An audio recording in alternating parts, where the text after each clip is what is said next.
Welcome back, everybody, to another episode. Candidly, coffee in the house. Back.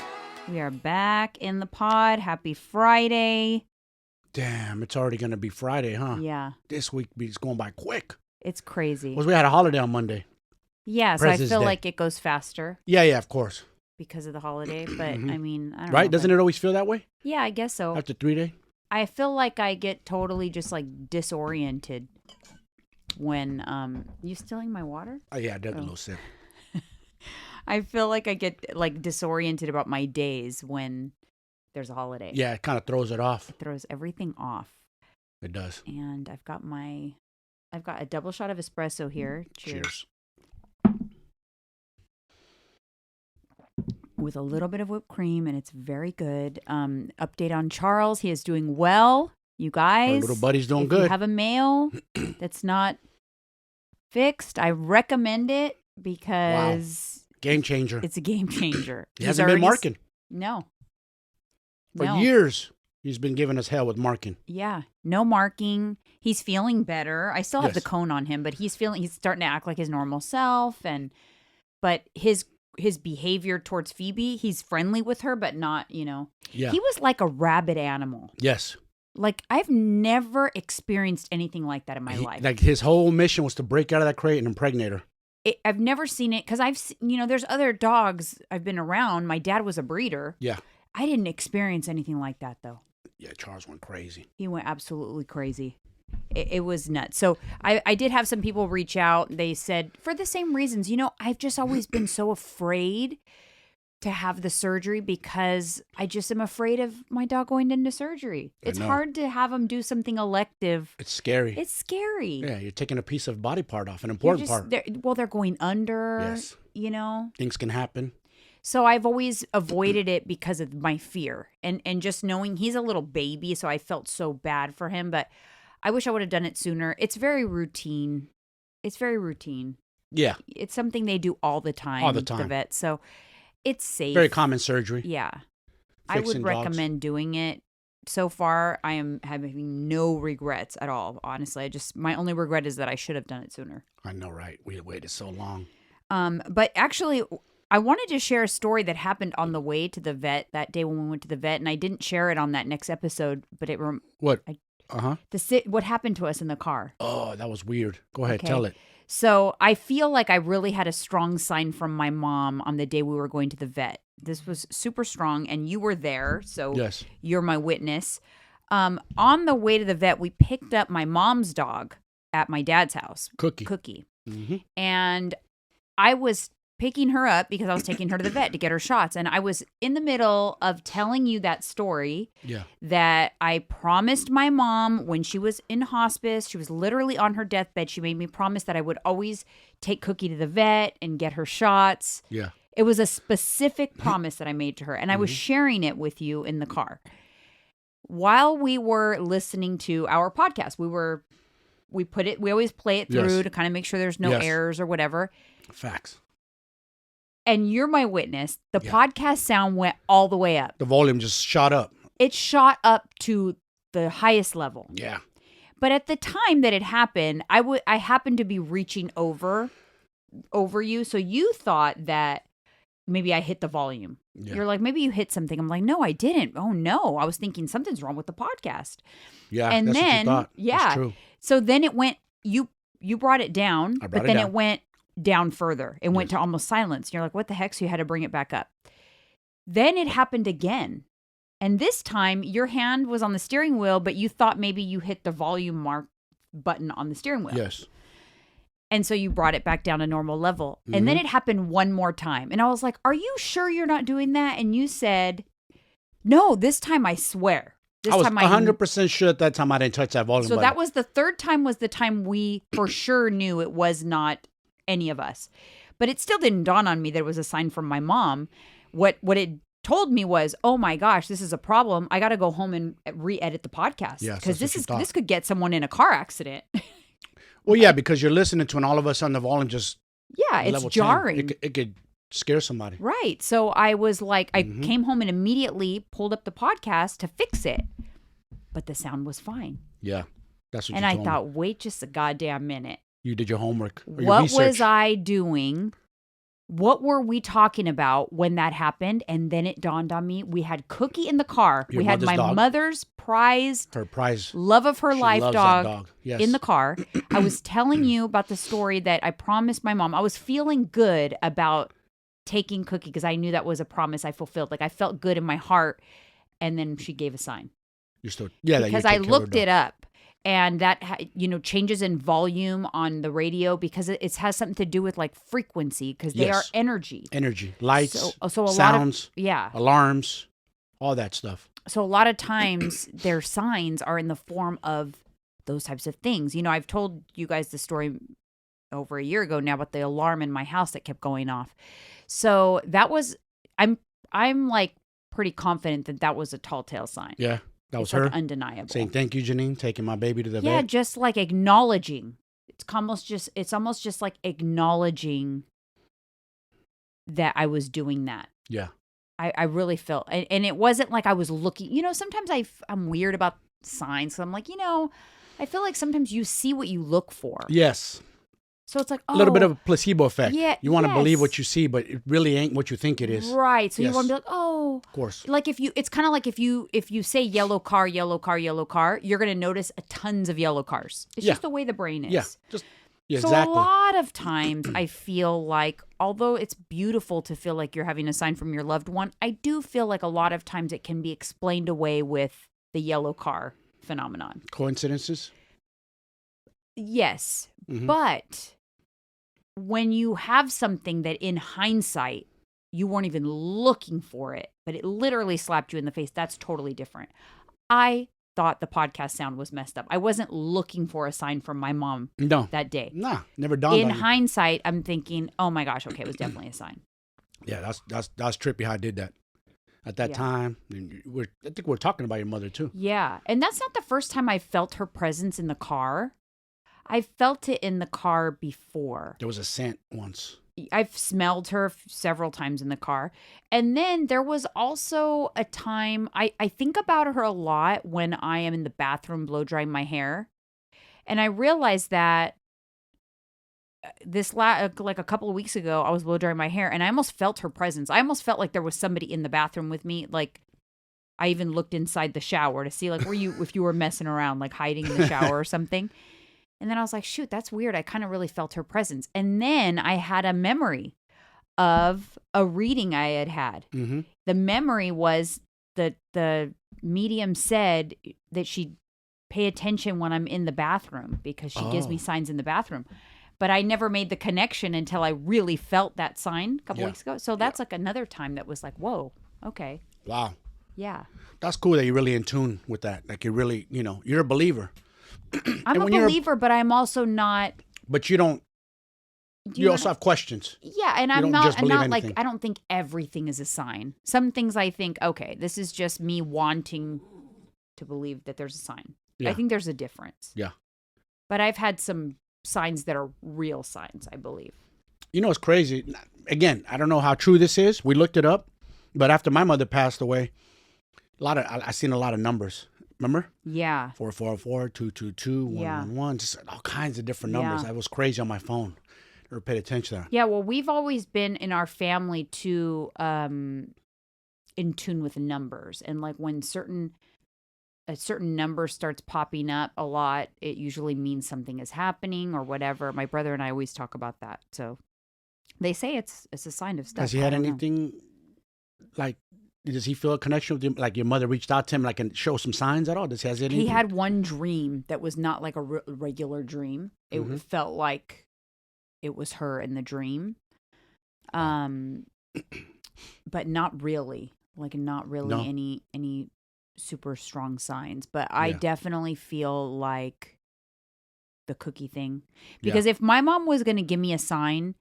It's going to be Cookies. It's going to be about Cookie. Of course. It's going to be about my niece, Michelle. It would be about Nobby. Those were kind of like, not to say that we all weren't her pride and joy, but though she had this like closeness with my brother and his daughter, which is my niece, but she was adopted by my parents. Yes.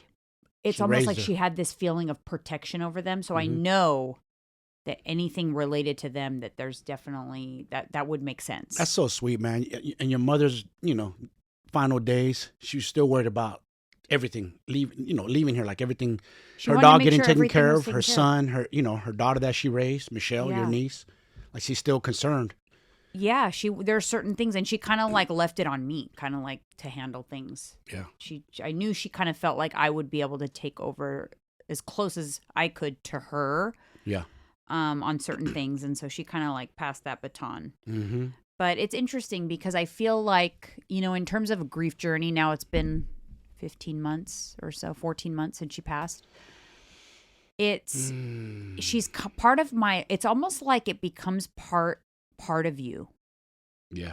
The person that passed away. Like, I think about her every day. I think about her, talk to her, notice similarities I have with her, like every day. But it's comforting for me to do that. Yeah.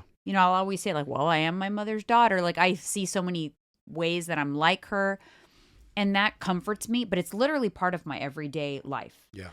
But I don't think everybody's like that. I think everybody's grief journey is different. Some people, it's too difficult, so they have to kind of push it out. Mm-hmm. Of course. They don't know how to deal with it. Yeah, so it becomes like locked away in like a box in the brain. Yeah. Yeah. I always say deal with it. Because it'll hit you out of nowhere like a ton of bricks. Yeah. If you pushed it to the side and you don't grieve, you gotta go through it. Can't go around it. You have to go through it.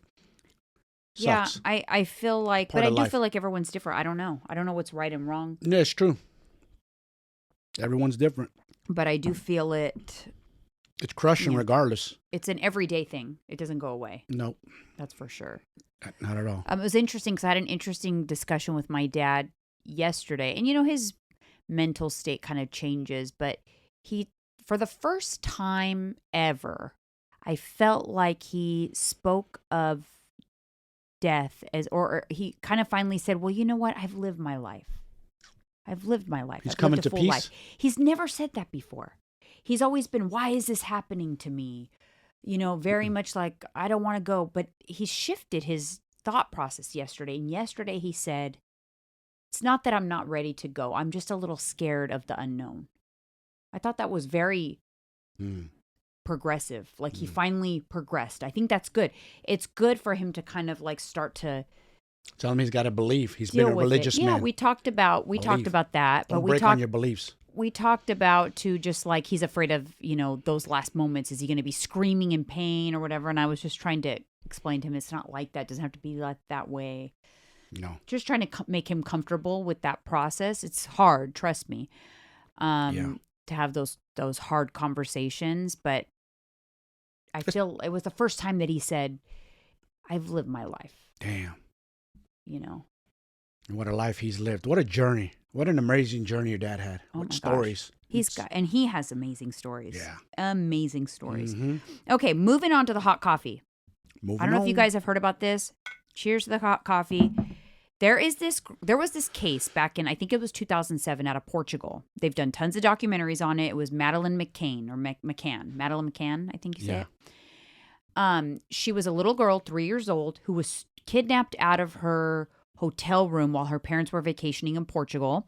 They were having dinner on site. We watched that episode. We did. They were having dinner on the resort, and they were checking. They left some young kids sleeping in the hotel, so parents were rotating, checking on the kids. Well, during one of those rotations, they realized that she was missing, and the window was open, gone. That she was never found.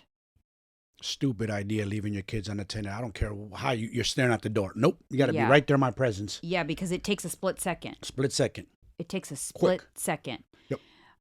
Anyways, so she was never found. They've been, I think they believe they have her captor in custody.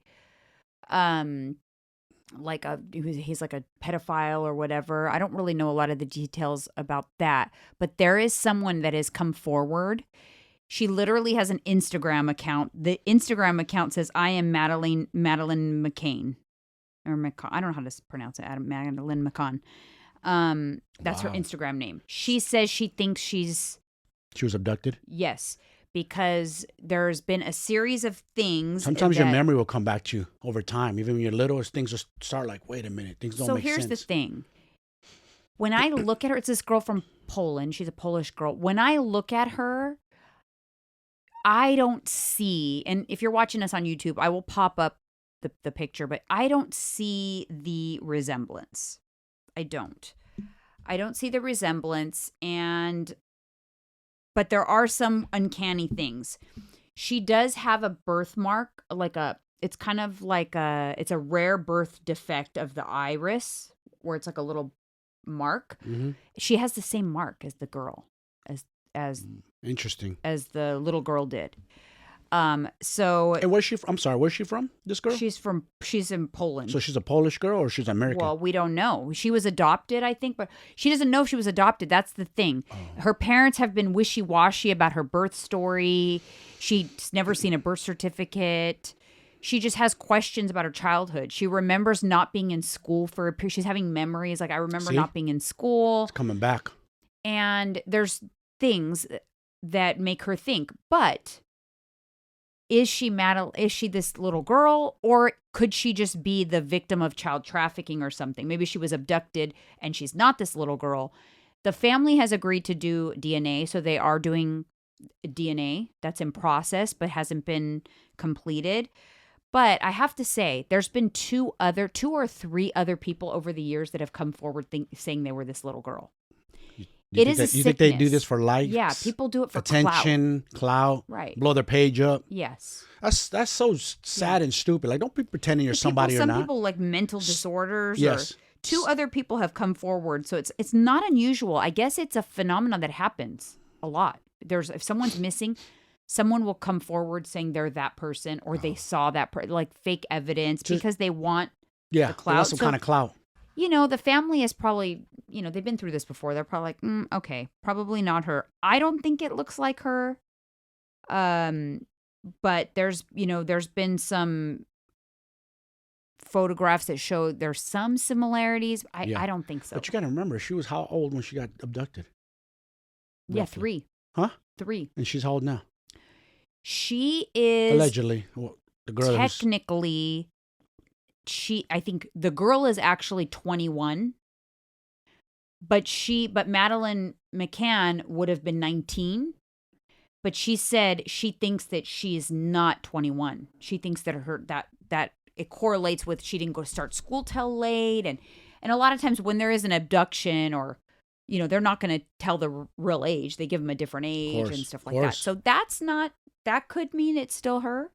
But either way, I feel like her story is interesting in that, okay, are her parents really her parents? Because they won't give her a DNA test.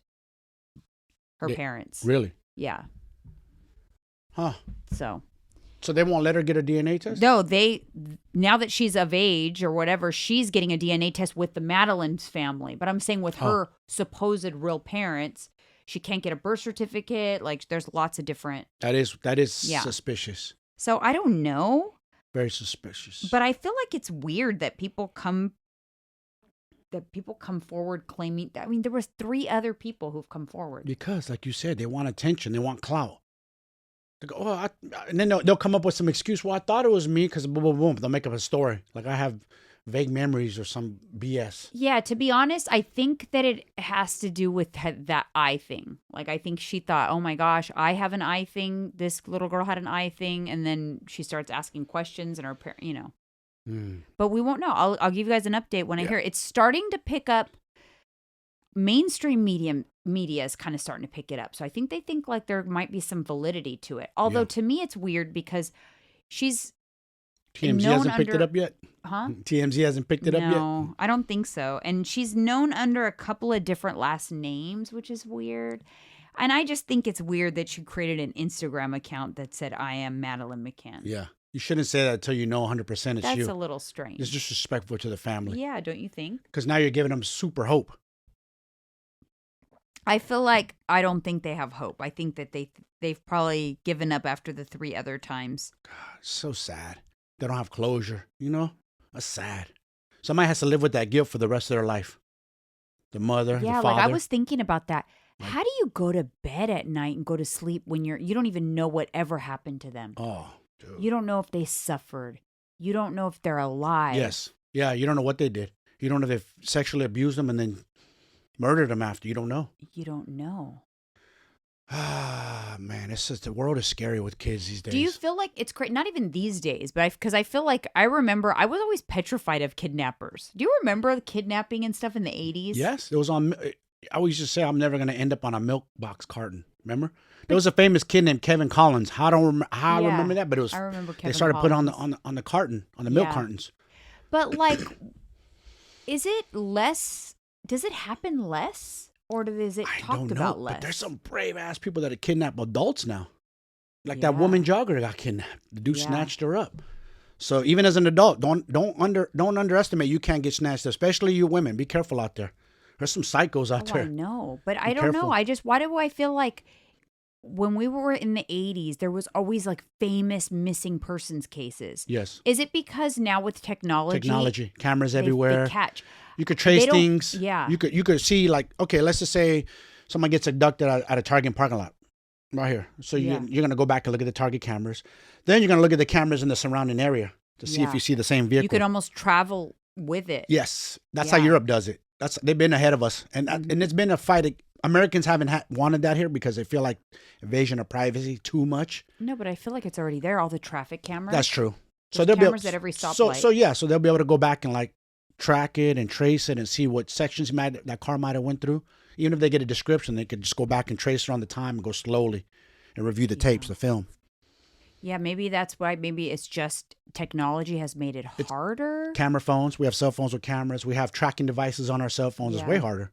Yeah, a lot of kids have tracking. I think I would have a tracking device on my child. Yes. I would have it like a cute piece of jewelry or a watch band or something.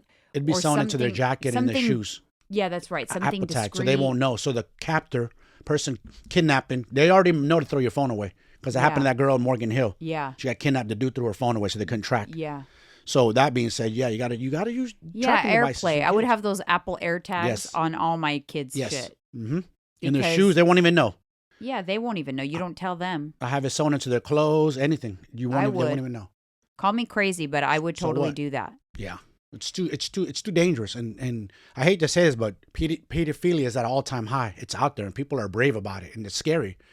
You know what I mean? For parents, I worry for parents. Like, it's scary. Your kids close to you, man, because there's a lot of question everything. Yes. My dad was ahead of his time. Yes, he questioned. Don't leave your kids alone with no adults that you don't know, or any adults you do know. Don't trust none of that. That's just my 2 cents. It's scary. You can't trust anyone. No, you can't. Another hot coffee topic that I thought this was really interesting. Someone had a surgery, and they were actually, it was a colonoscopy surgery. Oh yeah. And they were put under, but before they were put under, they were recording the post-op instructions from the doctor, and then they wheeled him into the surgery room, and he didn't hit stop record. So when he went back to listen to his notes of post-op recovery, he realized that he recorded the whole procedure, and the doctors and the aides were literally talking shit about the patient the entire surgery. Like making fun of him. Wow. And that's your worst nightmare. Because you're already, listen, you don't feel good when someone is like literally digging around your butthole. Dude. But then to hear them literally like making jokes. Yeah. Saying, ooh, like you might catch a disease now. Or, I won't touch you because you might catch syphilis from this guy. Like the doctor literally made comments like that. Like so derogatory. They were making fun of him, saying he was like a nightmare, and they have a huge lawsuit. Let's just put it that way. That dude might lose his license or something. I don't know. It's a woman. Oh. It was a woman. Ooh. Oh yeah, she's already been fired, I believe, and they don't know if she's still going to be able to practice. But dude, it just makes you realize, like, really, like that's the worst. Like that person might never feel comfortable going to a doctor again. No. Because you're at your most vulnerable when you are sedated. Yep. You need to trust who's with you when you're sedated. Yes, facts. But I wonder if this is going to cause like a domino effect of people doing that, like recording their procedure. Dude, that's smart though, to see, what is being said or done. You never know. Yeah. It's kind of interesting. They're going to be super cautious from here on out, though. They're going to be super cautious. They're going to make sure there's no cell phones around or on, or you can't bring it into the operating room. Yeah. I mean, I think they have to mind their P's and Q's a whole lot more. Like, even in, like, the hospitals. They should put cameras in there. And nursing, because a lot of people record their interactions with nurses. Like, if they have a bad nurse or whatever, they'll just record. Like, you have to conduct yourself in such a way at all times as if you are being recorded. Yes, because you never know who is listening and who is recording. Yeah. You have to think about that. Like, and if you really have to always think that way, like, what are you doing wrong that you're having to keep yourself on track for? Right. Like, you have to just assume you're being recorded at all times. Yeah, you got to be careful with the diary of the mouth. Yeah, when you get, like, if you're frustrated or something like that, you might. Yes. See, because it was maybe like it's venting. It's venting. They were venting, but in a very mean, unprofessional way. But I do remember that when I used to work in a call center many moons ago, the clients were at this call center. They were tough. It was clients. So it was like a payroll company, and there were clients who used the payroll software. They were just rude a lot of the times, and you had to, like, keep your composure. But it would help when you get off the phone to, like, vent with your coworkers. I bet. This client's such a fucking bitch. Listen, everybody vents about clients and customers. Everybody's done it. But just got to be careful how you do it and who you're venting to. Yeah. You have to make sure, like, it's always going to be there. People are always going to vent. Yes. But you have to be careful, and especially in the professional environment, because imagine if, like, I didn't hang up the phone by accident and the client overheard me. I'll lose my job. Yes. But, like, it was a release. It made me feel good. What else could you do to feel good? If someone is, like, rude and just horrible to you, like, who's to say if this patient wasn't, like, super rude or something, and they were all irritated with this patient? Of course. They let that get the best of them. You have to learn how to control that, I guess. But I can see how it can happen, so I can kind of see both sides. Yes. I've been there, too. I'm sure I've talked smack about customers or clients when I was, personal trainer. Who knows? Like, oh man, this client's so irritating. Well, I had one client, not to get too off track, dude, she would not shut up. I think she hired me just to talk the whole workout, the entire workout. They do that, though. You know what I mean? Yeah. She just wanted to talk the whole time. Just shut up and train. And barely wanted to lift any of the weights. Did I ever see this person? I don't think you did. Not that you would. But that's annoying. Like, okay, stop talking. Get to working out. Yeah. Just shut up. If you're talking, you're not working hard enough. But you have to have that relationship with your. Sometimes you got to be a little bit of tough. Yeah, you have to be a little tough. You do. I'm a little tough sometimes. It's not all rainbows and butterflies. No. You know what I mean? Like, hey, listen, you want to get the results, you got to do the work, all right? Yeah, you see all these people with badass bodies, women and men, they put in the work. That's hard work. You know what I mean? And where you build a hard body is in the kitchen, not in the gym. The gym's part of it, but it's really in the kitchen. That is so true. Yes. Actually, it's a perfect segue into my next topic, which is I want to talk about some common fat loss mistakes.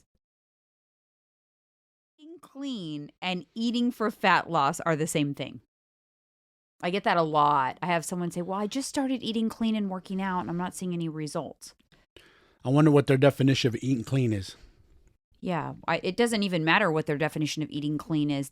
If you are eating for fat loss, you have to control calories and eat adequate protein. Facts.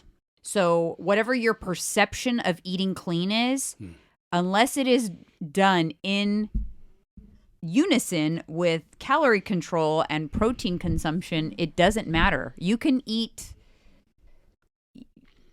chicken and broccoli till the cows come home. If you're eating too many calories worth of chicken and broccoli, you will still not lose weight. Yeah. I don't know why people don't want to understand that.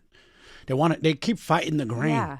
Calories in, calories out, people. Explain to them, babe, what that means. Like, you can't beat the law of thermodynamics. Yeah, like there's obviously, it's not just as simple as calories in, calories out, but that's very important, and it makes the most difference.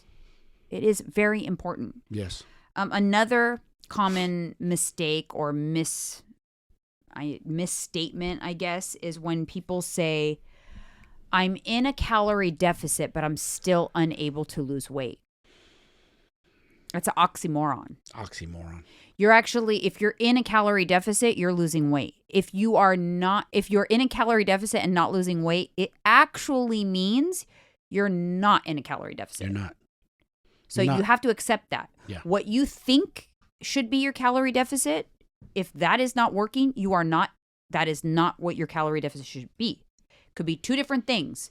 Could be the calories you think you're consuming, you're actually consuming significantly higher. Mm-hmm. Or the numbers that you're using as your target, thinking that's your deficit, just truly isn't your deficit.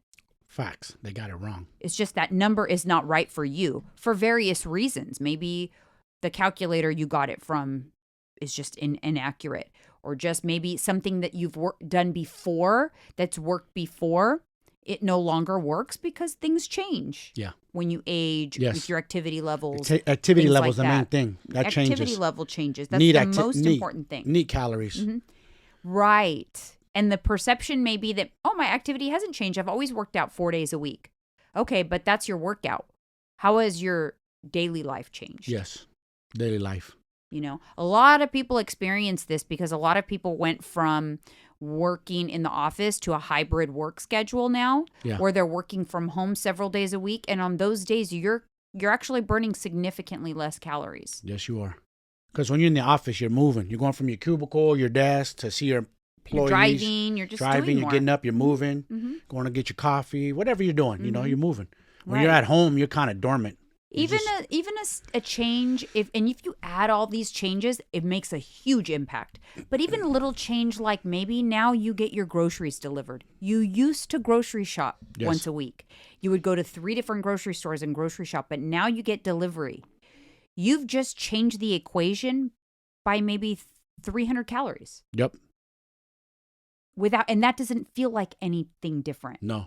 So that calorie deficit that used to work for you, if it's not working, and you're sure that you're actually calculating everything all the days, then it's just that number is not your right number. Yeah.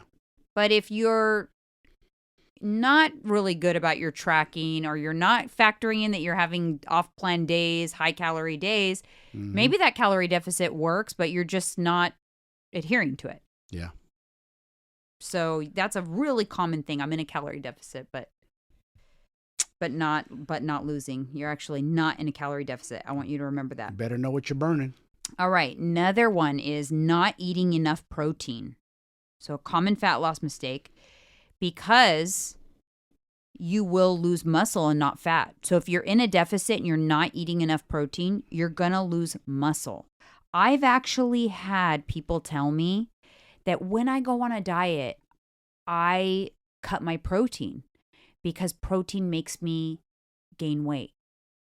And they cut the protein because their perception is that protein makes them gain weight. Probably due to the fact that protein takes a little longer to digest. Yes. So it makes you feel bigger. Maybe it impacts the scale a little bit. It could be that it makes you bloated because you don't digest it as easily. Protein is more difficult to digest. That being said, it also causes your body more energy to digest it, which is a good thing. Yes, that's true. A lot of people don't know that. Thermic effect of food. Mm-hmm. You can help that process along with some digestive enzymes, but do not cut your protein. Never. You need more protein than ever when you're in a deficit. I actually aim for higher protein when I'm in a deficit to further protect me from muscle loss. Yes. I'm not just trying to get the scale to move. I'm trying to get my body to recomposition. If you're just trying to get the scale to move, just don't drink water and then the scale will move. Then you'll be severely dehydrated. Yeah, exactly. But it's a big mistake that people make. Right? It's like almost like you can't build a house without the foundation. Right. You need the foundation. Guess what? Protein's the building block. It's the foundation. Mm-hmm. So remember that. Everything should be centered, your diet or however you're eating, around protein. Yes. Numero uno first. Very, protein. very important. And a lot of times when people have less calories to work with, especially if they're like flexible dieters, they'll have less calories to work with. So they'll eat a lot of like carbs and they'll waste their calories. They won't have enough calories left for their protein. That's a big mistake. So that's why with my clients, like protein and calories is very important. It's priority.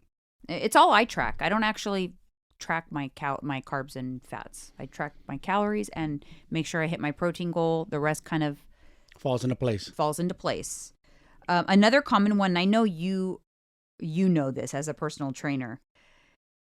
Someone says, I am not going to start exercising until I lose some weight. You know how many times I've heard that? That's a very common. So my rebuttal to that, what are you going to do to lose weight? And how many times have you tried to lose weight? And how has that worked out for you? Mm-hmm. Just saying, ask these questions. Mm-hmm. How many times you've done this already? Why is it that you think people do that, though? Why do they think that they want to lose weight before they go to the gym? Or I'm going to get in shape before I get a trainer is another one I see here. Yeah. Say what? If you're not in shape now and you haven't done it by now on your own, what makes you think you're going to do it? And why would you need a trainer then at that point? Yes. If you were able to do it on your own. Exactly. It's weird mindset. The shit people. But it's common. That's why I wanted to talk about it. Yeah, I know. It's because if you're listening, you're driving to work right now, you're listening to this, and this sounds like you. I'm not picking on you. I'm just saying. It's keeping it real. Don't convince yourself of this stuff. This stuff these are common mistakes, but stop doing it. Yes. Okay. All right. Another one on the same exercise tip: lifting weights will make me bulky. So I want to work out, but I'm only going to do cardio. I've heard that too. Because I want to lose weight. And when I lift, I don't lose any weight because I get bulky and I gain weight on the scale. People also think that you can gain muscle so fast. It's such a slow process. Yeah. You know? It's hard for men to put on muscle. Yeah. Women is even harder. They got to work twice as hard damn near because you guys don't have the testosterone like we do. Yeah. So it's harder. So you're not going to get bulky. You're not going to get bulky. I promise you. No. It is very difficult to get bulky.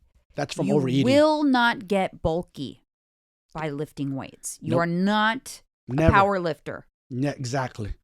You're not ingesting 10,000 calories a day to power lift heavy weights. You do want muscle hypertrophy. Hypertrophy. Hypertrophy. I always say that wrong. Hypertrophy. It's what you want. You know when people say like, I don't want muscle, I just want to be toned. That's another thing.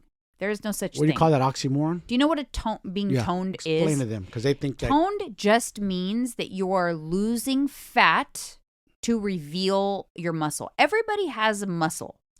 So in the absence of the fat that's on your body, you would look toned. So if we took all you guys listen to this right now, put you in an auditorium, and me and my wife snapped our fingers and said, okay, ladies, you're going to be 15% body fat. Bam. Okay, man, you're going to be 8%. We snapped our fingers. Everybody would be shocked. Like, they'd be shredded. I look like this. Yes, because the body fat is off of your frame. So it's revealing all your true muscle. And underneath. Everybody has muscle. Unless you're a jellyfish. Yes. You walk around, right? Yes. So even if you've never lifted a weight in your life, doesn't matter. When you get lean enough, you will be toned. You will have muscle.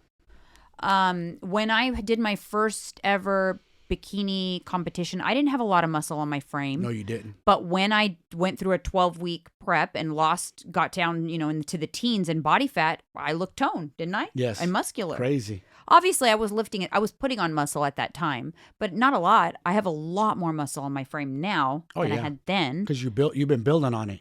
Right, and that's why I'm in the fat loss phase right now. I'm in this phase because I am trying to lose fat, retain muscle. Yes. And that's why I'm doing what I'm doing. But toning is actually it doesn't really mean much. No. It's the same as cutting, same as fat loss. It's just another word. Yeah. But people will say, like, I don't want to put on muscle. I just want to tone. I'm like, what exactly does that mean? Yeah. Do you understand what that means? Like, what are you asking for?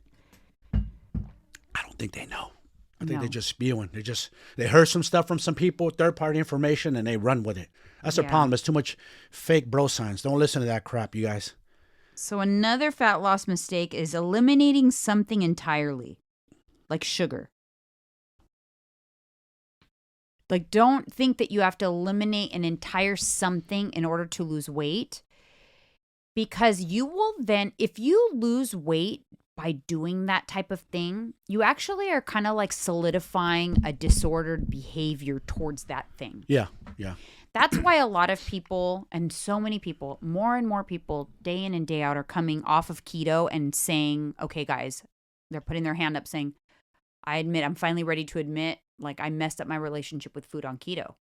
Not that it doesn't work physically, because and you can lose weight if you eliminate carbs and all the calories from carbs. You don't replace those calories, you're going to lose weight. But you have to think about the the relationship that it creates. The thing that you eliminated in order to get your results, you will then have an altered and not a good relationship with that thing. And you will forever think that you need to avoid that thing in order to lose weight. So people coming off keto basically were terrified of carbs. Terrified. Damn. I deal with it all the time. I have tons of clients that are like carb phobic. And we're working through it. And I've had some people like, we've really did a slow process, adding carbs back in, getting them comfortable. Mm-hmm. But you just have to remember. So like, let's not talk about carbs. Let's talk about sugar for a second. A lot of people say like, okay, I'm not going to eat any sugar. Then if you eat a lot of sugar and then you suddenly don't eat it and you don't replace those calories with something else, that in and of itself may create a deficit for you. But it may also create lack of control around sugar because eventually you are going to try to add it back in and you're not going to have control around it. And you break. You give in and you break. Or you will have just really disordered feelings towards sugar. Sugar's not the enemy. Sugar, when calories are controlled, doesn't cause fat gain or weight gain at all. None. It does not. And it's actually not the villain. Yeah. It's, just like with anything else, it's excess. Excess, it's the problem. Excess. When calories Excess, are controlled, anything is the problem. You can have anything. But just remember that, because also, always remember this, and I know I say this a lot, but I really want to drill it home. The way in which you lose the weight is the way that you're going to have to be forever to maintain it. So if you lose the weight by eliminating sugar, it's going to be very difficult for you to live a life where you incorporate sugar back in moderation and sustain your weight loss. Yeah. The demons will come back. You have to work through that. Now, I have come back. They're always there. Yeah, I have worked with clients on that, like people maybe who've lost the weight with keto, but they wanted to factor carbs back in. Yes. That it's a slow process. It's mental. It's not the data. If they switch back to eating carbs, it's fine. It's the mental stuff that takes time to do it to where they don't gain their weight back. Yeah. I forgot how I introduced carbs back in after keto. I did macros. Huh? I did macros for you. Oh. And had you follow macros, and that's what kept the weight off. Yeah. And you were able to eat carbs. And you were so happy that you could eat carbs, but you were tracking macros. Yeah. If you have to track the macros, because then it's really easy to overeat carbs when you've been restricting them. Mm-hmm. Very, very easy. Okay, another common fat loss mistake is rewarding yourself for exercise with more calories. Oh, man. We've all done that. We're all guilty, including me right here. I worked out today, so I'm going to have the super hard. I'm going to have dessert or whatever. Like, you will negate your workout and then some. Like, people will give themselves tenfold the credit for their workout, right? They'll work out and burn 300 calories, and they'll go eat 1,000-calorie reward. Yeah. Makes no sense, You know what? I'm going to go ahead and have that cheesecake. I worked out today. Nah. How many times have you caught yourself saying that? Well, you know what? Yeah, I'll have some. I worked out today. Yes. I'm guilty of it. Of course. I'm think not about gonna it. Say I haven't done tenfold. It takes a lot of exercise to burn calories. I did hard leg training today. I'm going to smash a super burrito. Yeah. Yeah, don't do that. Rewarding yourself for exercise with more calories is never a good dumb. idea. That's very dumb. You reward yourself by eating clean, eating good, nutritious. You treat your body, your vessel, your vehicle with respect. Yes, exactly. All right. The last one I have. Starting an exercise routine without monitoring nutrition. Yeah. And let me tell you why this is a problem. And it'll most likely will lead to you quitting that new routine, even though it's a really good thing. Mm-hmm. If you are using the mentality that, okay, I'm going to start working out. Those are calories I would not have burned. So now if I'm going to do these, 3 workouts a week, 500 calories each workout, that's 1,500 calories that I normally wouldn't burn. So I'm not going to change my nutrition. I'm just going to start working out, and that should help me lose a little weight because, right? If you think about it, the math makes sense, right? If suddenly you're burning 1,500 calories more than usual, wouldn't that lead to weight loss? Factually, yes. Yes. But if you are not actually monitoring your nutrition, you will eat more. Yep. Because you're burning more. You might be a little hungrier, might have a little more ghrelin. You're going to eat more. And if you're not monitoring it, you won't even realize it. Extra bites, extra this, extra that. Then factor that in with you're probably going to think you're doing so good, you're going to give yourself some of those exercise rewards we just talked about. Mm-hmm. So that coupled with just maybe being a little bit hungrier, very easy to negate what feels like a big deal. You are someone who got off the couch. You're now burning 1,500 calories at exercise. Feels like a big deal. You're going to feel like you should have results. After 2, 3, 4 weeks of doing that, and you see no change, guess what's going to happen? You're going to quit because you're going to be like, this doesn't work for me. It feels really hard. I felt like I was doing such a great thing, and I got no change. So why bother? I'm just going to go back to not working out. It's so much easier, and it is what it is. Just doesn't work, and you'll quit. Yeah. Because the absence of results leads to the complete bottoming out of your motivation. Yeah. That's true. So you have to guarantee yourself results, especially in the beginning. You have to do enough to get results because that's the only thing that's going to keep you doing it long enough to create a habit and a routine out of it. Yeah. People need to stop looking for physical results. Like, it's going to come. Why you work out, honestly, is for the mentals. The body will follow for the brain. But I mean, my advice is to do enough to get the results, though, just because of the way we're hardwired. Because if you're not, I love that. I think it's the best thing you could do. Head down, just do the work. Yes. The results will come. Yes. Unfortunately, for the majority of people, that is not work. Yeah. No, you're right. Same thing why 90-something. They want to see the fruits. I want to say like 95, 96% of diet. It's a high number of diets or nutrition plans fail. Right. It's not that the plans fail. They always want to blame the plan or the trainer or the coach. It's the person that fails. Right. And you got to stare yourself in the mirror and hold yourself accountable. Don't blame the coach. Don't blame the trainer. If you're not having results, it's you. Right. And what you said, like keep your head down, kind of like do it because you feel good. Yes. That's like the level we're at because we know what works. What I mean by that, though, too, let me keep going on that, is when you're working out, also pay attention to how you're working out. As you form a technique proper, like learn about yourself, learn about your body, learn about your kinetic chain, how it properly works. Don't just throw weights around loosely and blindly. Well, and learn that a lot of times that takes professional help. Yes. Invest in yourselves. Yeah, it does. It takes professional help. You need to be corrected. You need it takes time. Those are things that take a lot of time. You have to know that it's a journey. Yes. But when you're first starting out, it's really important for you, if you want results, do the things for sure that you know are going to get you the results. That'll at least keep you doing it long enough to where you can start to create these so it becomes routines. Like me and you, we get up, we know, autopilot. Right. Get my coffee, took my cold shower, I'm out to the gym. If you don't do enough initially, then you're going to fall off. I see it all the time. And I ask myself, what's causing it? Why are they falling off? Because when you are not doing enough and then you don't get the results, the perception is that you're working harder than you are.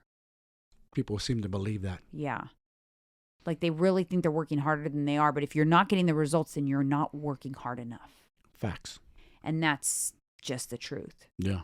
Yeah. You know what I see? I see people do a set, stare at their phone. Do another set, stare at their phone. So people, I was in the gym 2 hours. Okay. If you were there 2 hours, how many of that was spent on your phone, and how many of that was spent actually working out? Yeah, there's a big difference. It's perception. Perception could be the root of all evil. You think you're there 2 hours, you burnt 1,000 calories. You know how hard it is to burn 1,000? It's hard. It's hard.